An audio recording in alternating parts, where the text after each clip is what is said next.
Ce salon est particulièrement intéressant puisqu'il va réunir au sein d'un même espace des acteurs aussi bien comme nous en cybersécurité, des acteurs dans la conception de data center que des acteurs dans l'IoT. Ce salon est très important pour nous parce qu'il nous permet à la fois de rencontrer nos clients mais également tous nos partenaires. Le but pour moi c'est de rencontrer des experts, de discuter avec eux et qui me guident aussi vers les technologies appropriées à notre user case. Il faut être en veille constante pour être tenu au courant des avancées de la technologie.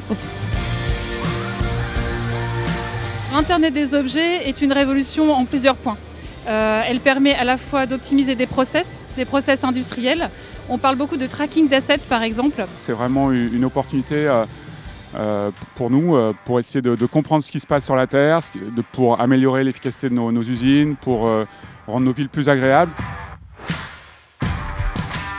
Je pense que ça va impacter nos métiers et qu'on va avoir un besoin croissant de formation. J'ai senti chez Canon France une certaine évolution, on va dire, dans les matériels pour augmenter la connectivité avec les différentes plateformes comme les téléphones portables, les appareils photo et autres.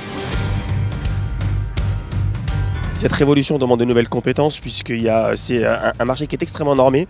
Il y a beaucoup de normes autour des télécoms, autour des réseaux, autour de la consommation de la bande passante. Donc il y a des nouvelles compétences à acquérir. Il y a une méthodologie qui est différente et une approche technique qui est vraiment très différente et spécifique à ce milieu-là. C'est ça, je dirais, le grand enjeu aujourd'hui, c'est de savoir répondre aussi bien sur les aspects purement technologiques que sur les aspects d'utilisabilité et de formation. L'Internet des objets, ce qu'il y a de spécifique, c'est très transverse, c'est-à-dire qu'il y a beaucoup de domaines et c'est un vrai challenge pour les gens parce que ça va de l'électronique à l'informatique, au cloud, aux télécommunications. L'IoT amène de nouveaux profils et demande de nouvelles compétences.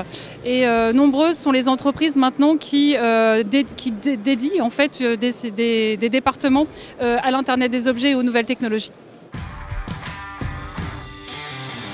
Je pense que c'est vraiment poursuivre un domaine d'avenir où il faut se lancer parce que les entreprises recherchent de plus en plus, elles ont du mal à trouver des gens qui sont directement compétents. On a vraiment besoin d'avoir de plus en plus d'ingénieurs spécialisés et d'ingénieurs qui vont être capables d'intervenir sur une multiplicité de sujets pour pouvoir répondre et pour pouvoir continuer à porter la French Tech au firmament.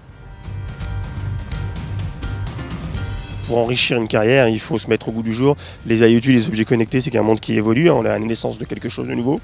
Donc effectivement, les formations, les compétences et les hommes doivent évoluer avec le marché. C'est très important aujourd'hui pour une entreprise de continuer à développer son savoir-faire, de continuer à développer le savoir-faire de ses employés. Les entreprises comme Obgenous et les startups dédiées à l'innovation sont en constante recherche de profils d'experts.